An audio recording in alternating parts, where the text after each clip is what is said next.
Hallo, ek is Rian Benari. Baie welkom by hierdie programmetjie van Rian Benari en die Lot. Waar ek met mense gesels, 6 van die invloedrykes oor hoe amazing ek is. Ek bedoel hoe amazing hulle is. Vandag gesels ek met Minkie van 'n Westhuizen. Minkie, lekker om jou hier te hê. Wat kom eers vir jou, good looks of harde werk?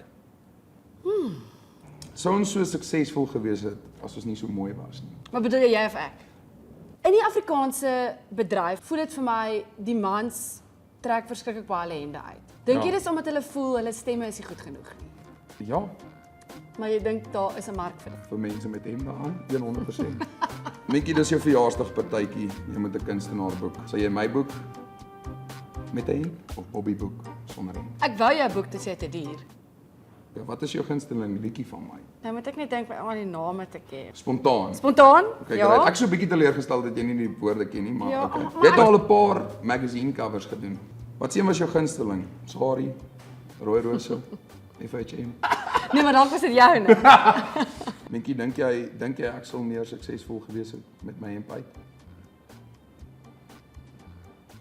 Rian, ek is baie lief vir Afrikaanse musiek en meeste van die liedjies wat ek luister is daar 'n gemeene deler, jy weet dit. Hulle sing oor, jy weet, stofpaaie, bakkies, jag, plaas so. Dink jy as mens byvoorbeeld in Waldevie, Pearl Valley, Silver Lakes, dink jy dis oukei om dan nog steeds te sing oor grondpaaie?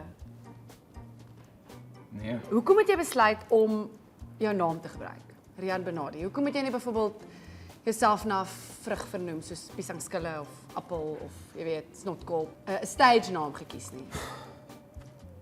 Ek wou Mali goeies was laag gevat. Ek weet nie soos ek dink jy moet BB, jy weet. O, dit moet alliterasie. Ja. Okay, ja. En ons kan jy nie Brendan Piper noem nie. Nee. So ek dink ja, Balpie Benari, Bulldog Benari, Of Bucks. Bucks Benari. Ja nee, maar ek buks vir niks nie. Ry jy perd? Is dit 'n strikvraag? Nee. Nee, ek doen nie. Okay. Ek's Bang vir hulle? Ek is bang vir 'n perd. Alraai. Dan moet jy bang wees vir hierdie show ook. Want soos wat 'n perd jou afgooi, gaan ek jou ook nou afgooi. Cheers. Okay Minkie, net voor ons afsluit, ek het hier so 'n cue card wat ek graag wil hê jy moet vir die mense lees. Gaan net nie daaroor dink nie, just go. Rian Benari se nuwe enkelsnit Stoom is mooier as my man. Woe! Dit Dankie baie, waardeer dit. Net soos Hulle julle dit gesê- daar het. Dankie dat julle ingeskakel het vir Rian Benari en die Lot. 29ste Maart op Spotify, luister Stoom. Hy's mooi. Soos wat Minkie gesê het, mooier as haar man.